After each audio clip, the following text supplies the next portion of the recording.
Classes में आपका स्वागत है। ज्ञान के समंदर में गहरे उतरकर मोती तलाशने की कोशिश।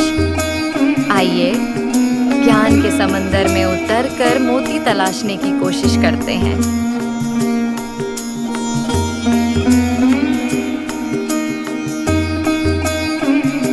स्वास्थ्य एवं शिक्षा में आज चर्चा।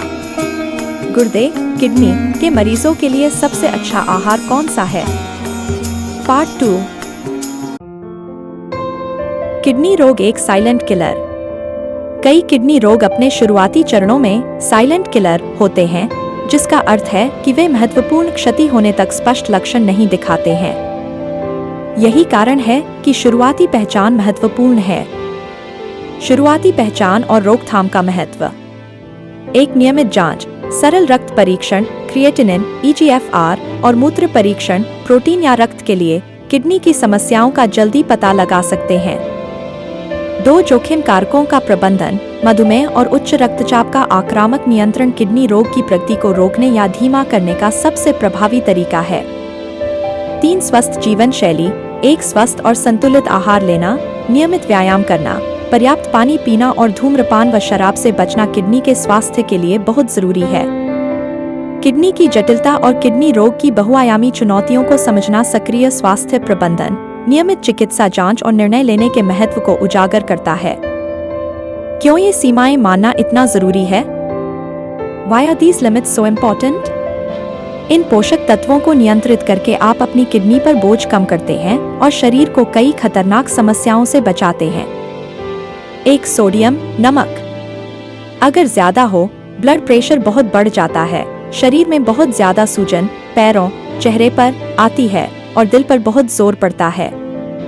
इससे हार्ट फेलियर का खतरा बढ़ जाता है। इसे कैसे कम करें? भारतीय खाने में नमकदानी हटाएं। खाने की मेज से नमकदानी हटा दें ताकि ऊपर से नमक डालने की आदत छूटे। ताज़ा खाना। घर पर ताज़ा खाना बनाएं।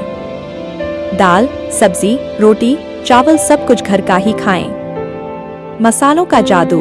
नमक की जगह हल्दी, धनिया पाउडर, लाल मिर्च, जीरा, लहसुन, अदरक, प्याज, नींबू का रस, हरी मिर्च, पुदीना, धनिया पत्ती का इस्तेमाल करें।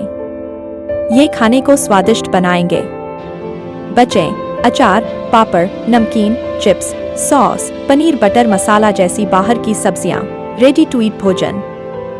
2 प्रोटीन। अगर ज्यादा हो, डायलिसिस से पहले किडनी को प्रोटीन के कचरे को निकालने के लिए ज्यादा काम करना पड़ता है, जिससे किडनी और तेजी से खराब हो सकती हैं। अगर बहुत कम हो, डायलिसिस पर शरीर कमजोर हो जाता है, मांसपेशियों का नुकसान होता है और कुपोषण, मैलन्यूट्रिशन हो सकता है। इसे कैसे नियंत्रित करें? भारतीय खाने में मात्रा। अपने डाइटिशियन से पूछें कि आपको दिन में कितनी दाल, दूध, पनीर या मीट अगर खाते हैं तो खाना है। वे आपको कटोरी या चम्मच के हिसाब से मात्रा बताएंगे। कम प्रोटीन वाले अनाज, सफेद चावल, साबूदाना या कुछ विशेष कम प्रोटीन वाले आटे का उपयोग करें, डॉक्टर की सलाह से। संतुलन। यह बहुत जरूरी है कि आप प्रोटीन की सही मात्रा लें, न ज्यादा न कम। 3 पोटेशियम। अगर ज्यादा हो, दिल की धड़कन बहुत तेज या बहुत धीमी हो सकती है या अनियमित हो सकती है, जो जानलेवा हो सकती है। मांसपेशियों में कमजोरी भी आ सकती है। इसे कैसे कम करें? भारतीय खाने में कुछ सब्जियों को लीच करें। आलू, पालक, टमाटर, मशरूम जैसी सब्जियों को छीलकर छोटे टुकड़ों में काटकर खूब सारे पानी में 10 से 15 मिनट उबालें, फिर वह पानी फेंक दें और ताज़ा पानी डालकर पकाएं। कम पोटेशियम वाले विकल्प चुनें। गोभी, गाजर, खीरा, शिमला मिर्च, प्याज, सेब, अंगूर, जामुन, अनानास।